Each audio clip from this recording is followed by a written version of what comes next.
Chapter 1.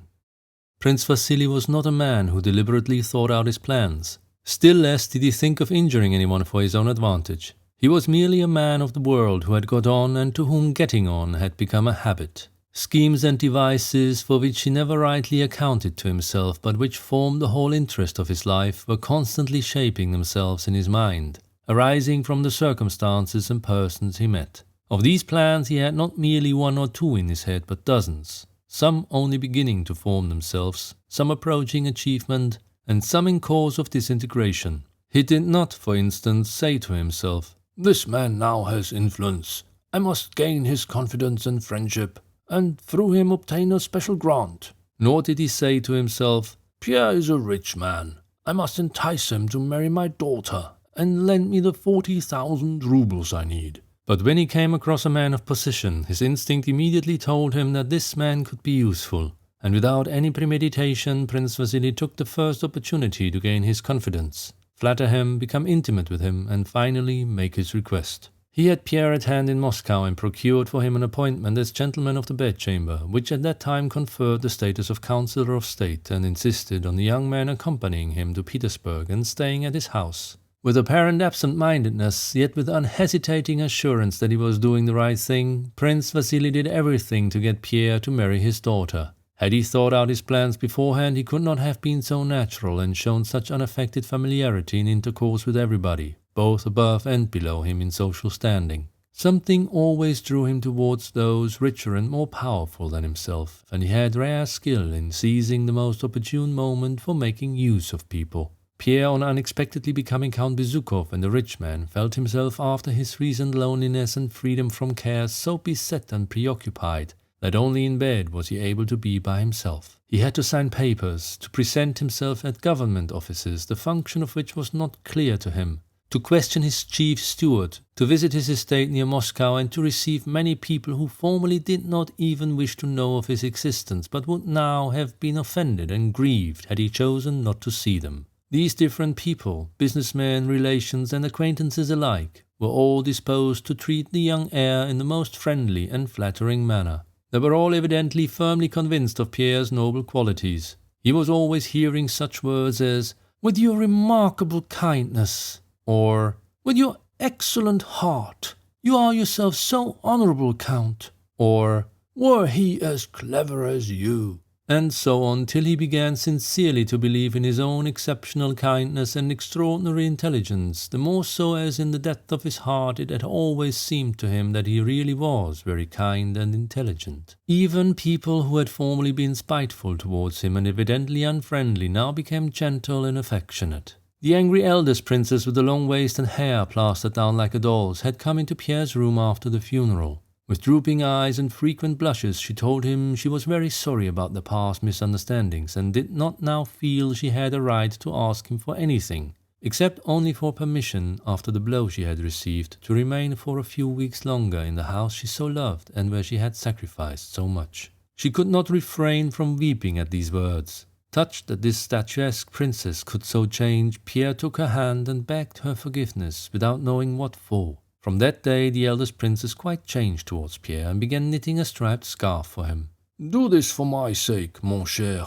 After all, she had to put up with a great deal from the deceased," said Prince Vasily to him, handing him a deed to sign for the princess's benefit. Prince Vasily had come to the conclusion that it was necessary to throw this bone, a bill for 30,000 rubles, to the poor princess, that it might not occur to her to speak of his share in the affair of the inlaid portfolio. Pierre signed the deed, and after that the princess grew still kinder. The younger sisters also became affectionate to him, especially the youngest, the pretty one with the mole, who often made him feel confused by her smiles and her own confusion when meeting him. It seemed so natural to Pierre that everyone should like him, and it would have seemed so unnatural had anyone disliked him, that he could not but believe in the sincerity of those around him. Besides, he had no time to ask himself whether these people were sincere or not. He was always busy and always felt in a state of mild and cheerful intoxication. He felt as though he were the center of some important and general movement, that something was constantly expected of him, that if he did not do it he would grieve and disappoint many people. But if he did this and that,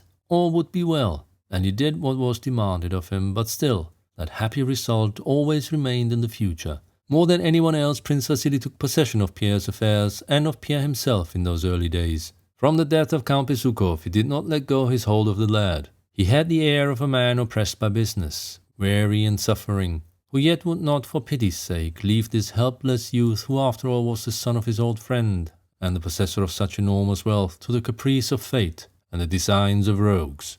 During the few days he spent in Moscow after the death of Count Bezúkhov, he would call Pierre or go to him himself and tell him what ought to be done in a tone of weariness and assurance, as if he were adding every time « Vous savez que je suis accablé d'affaires, et que ce n'est que par pure charité que je m'occupe de vous. Et puis, vous savez bien que ce que je vous propose est la seule chose faisable. » "Well, my dear fellow, tomorrow we are off at last," said Prince Vasily one day, closing his eyes and fingering Pierre's elbow, speaking as if he were saying something which had long since been agreed upon and could not now be altered. "We start tomorrow, and I'm giving you a place in my carriage. I'm very glad. All our important business here is now settled, and I ought to have been off long ago. Here is something I have received from the Chancellor. I asked him for you, and you have been entered in the diplomatic corps and made a gentleman of the bedchamber. The diplomatic career now lays open before you." Notwithstanding the tone of wearied assurance with which these words were pronounced, Pierre, who had so long been considering his career, wished to make some suggestions. But Prince Vasily interrupted him in the special deep, cooing tone, precluding the possibility of interrupting his speech, which he used in extreme cases when special persuasion was needed. "Mais mon cher, I did this for my own sake, to satisfy my conscience. And there is nothing to thank me for. No one has ever complained yet of being too much loved. And besides, you are free, you could throw it up tomorrow. But you will see everything for yourself when you get to Petersburg. It is high time for you to get away from these terrible recollections." Prince Vasily sighed. Yes, my boy. And my valet can go in your carriage. I was nearly forgetting," he added. "You know, mon cher, your father and I had some accounts to settle. So I have received what was due from the Ryazan estate and will keep it. You won't require it. We'll go into the accounts later."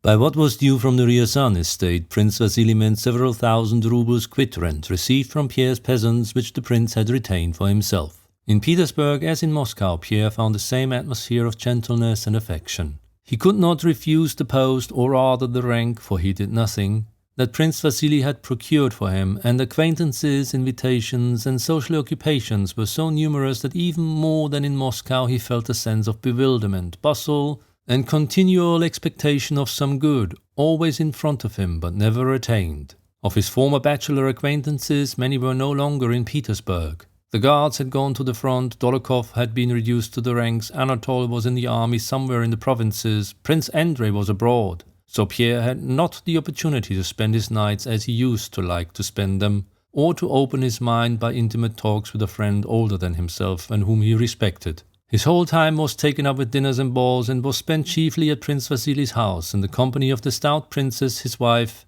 and his beautiful daughter Hélène. Like the others, Anna Pavlovna Scherer showed Pierre the change of attitude towards him that had taken place in society. Formerly, in Anna Pavlovna's presence, Pierre had always felt that what he was saying was out of place, tactless and unsuitable, that remarks which seemed to him clever while they formed in his mind became foolish as soon as he uttered them, while on the contrary Hippolyte's stupidest remarks came out clever and apt. Now everything Pierre said was charmant. Even if Anna Pavlovna did not say so, he could see that she wished to, and only refrained out of regard for his modesty.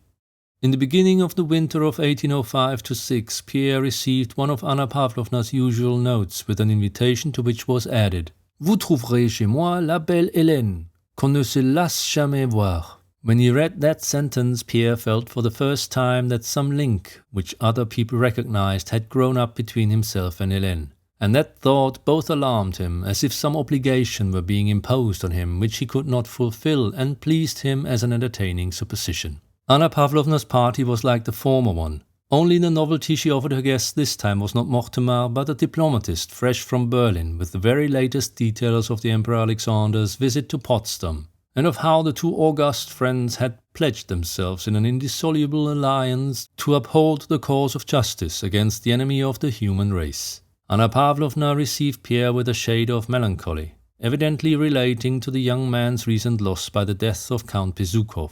Everyone constantly considered it a duty to assure Pierre that he was greatly afflicted by the death of the father he had hardly known. And her melancholy was just like the august melancholy she showed at the mention of a most august majesty, the Empress Maria Feodorovna. Pierre felt flattered by this. Anna Pavlovna arranged the different groups in her drawing room with her habitual skill. The large group in which were Prince Vasily and the generals had the benefit of the diplomat. Another group was at the tea table. Pierre wished to join the former, but Anna Pavlovna, who was in the excited condition of a commander on a battlefield to whom thousands of new and brilliant ideas occur which there is hardly time to put in action, seeing Pierre touched his sleeve with her finger, saying, Attendez, je l'ai vu sur vous pour ce soir. She glanced at Hélène and smiled at her. Ma bonne Hélène, il faut que vous soyez charitable pour ma pauvre tante, qui a une adoration pour vous. Allez lui tenir compagnie pour 10 minutes. And that it may not be too dull, here is the dear Count who will not refuse to accompany you. The beauty went to the aunt, but Anna Pavlovna detained Pierre, looking as if she had to give some final necessary instructions.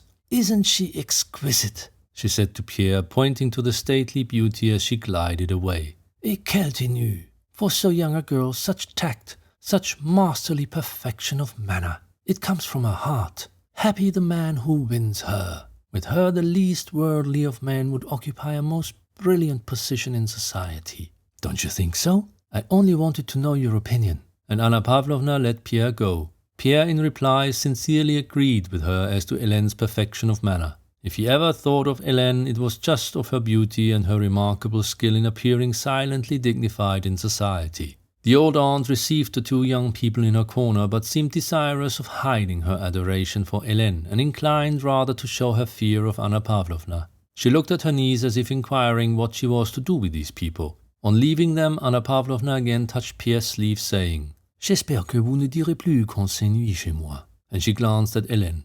Hélène smiled with a look implying that she did not admit the possibility of anyone seeing her without being enchanted. The aunt coughed, swallowed, and said in French that she was very pleased to see Hélène. Then she turned to Pierre with the same words of welcome and the same look. In the middle of a dull and halting conversation, Hélène turned to Pierre with a beautiful, bright smile she gave everyone. Pierre was so used to that smile that it had so little meaning for him that he paid no attention to it. The aunt was just speaking of a collection of snuff boxes that had belonged to Pierre's father, Count Bezúkhov, and showed them her own box. Princess Hélène asked to see the portrait of the aunt's husband on the box lid. That is probably the work of Vinesse, said Pierre, mentioning a celebrated miniaturist, and he leant over the table to take the snuff box while trying to hear what was being said at the other table. He half rose, meaning to go round, but the aunt handed him the snuff box, passing it across Hélène's back. Hélène stooped forward to make room and looked round with a smile. She was, as always at evening parties, wearing a dress such as was then fashionable, cut very low at front and back. Her bust, which had always seemed like marble to Pierre, was so close to him that his short-sighted eyes could not but perceive the living charm of her neck and shoulders, so near to his lips that he need only have bent his head a little to have touched them.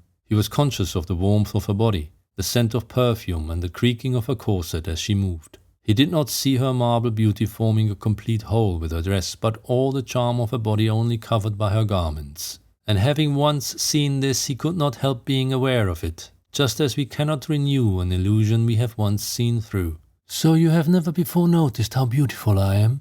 Hélène seemed to say. You had not noticed that I am a woman? Yes, I am a woman who may belong to anyone. To you too, said her glance. And at that moment Pierre felt that Hélène not only could, but must be his wife, and that it could not be otherwise. He knew this at that moment as surely as if he had been standing at the altar with her. How and when this would be he did not know. He did not even know if it would be a good thing. He even felt, he knew not why, that it would be a bad thing, but he knew it would happen. Pierre dropped his eyes, lifted them again, and wished once more to see her as a distant beauty far removed from him, as he had seen her every day until then. But he could no longer do it. He could not, any more than a man who has been looking at a tuft of steppe grass through the mist and taking it for a tree, can again take it for a tree after he has once recognized it to be a tuft of grass. She was terribly close to him. She already had power over him, and between them there was no longer any barrier, except the barrier of his own will. Bon, je vous laisse dans votre petit coin, came Anna Pavlovna's voice. Je vois que vous y êtes très bien. And Pierre, anxiously trying to remember whether he had done anything reprehensible, looked round with a blush. It seemed to him that everyone knew what had happened to him, as he knew it himself. A little later, when he went up to the large circle, Anna Pavlovna said to him, "On dit que vous embellissez votre maison de Pétersbourg?" This was true. The architect had told him it was necessary, and Pierre, without knowing why, was having his enormous Petersburg house done up. C'est bien, mais ne déménagez pas de chez les princes Basile. Il est bon d'avoir un ami comme le prince, she said, smiling at Prince Vasily. J'en sais quelque chose, n'est-ce pas? And you are still so young.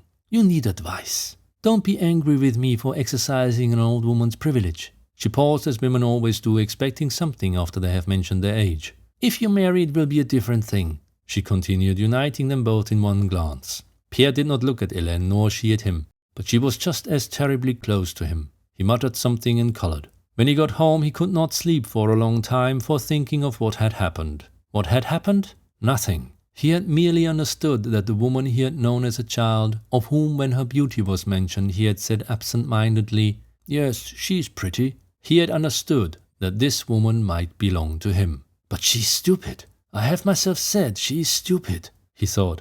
This is not love. On the contrary, there is something nasty, something wrong in the feeling she excites in me. I have been told that her brother Anatole was in love with her and she with him, that there was quite a scandal and that's why he was sent away. Hippolyte is her brother. Prince Vasily is her father. This is not good, he reflected, but while he was thinking this, the reflection was still incomplete. He caught himself smiling and was conscious that another line of thought had sprung up. And while thinking of her worthlessness, he was also dreaming of how she would be his wife, how she would love him and become quite different, and how all he had thought and heard of her might be false. And he again saw her not as the daughter of Prince Vasily, but visualized her whole body only veiled by its grey dress. But no, why did this thought never occur to me before? And again he told himself that it was impossible, that there would be something nasty, and as it seemed to him dishonorable in this marriage. He recalled her former words and looks, and the words and looks of those who had seen them together. He recalled Anna Pavlovna's words and looks when she spoke to him about his house, recalled thousands of such hints from Prince Vasily and others, and was seized by terror lest he had already in some way bound himself to do something that was evidently wrong, and that he ought not to do. But at the very time he was expressing this conviction to himself, in another part of his mind her image rose in all its womanly beauty.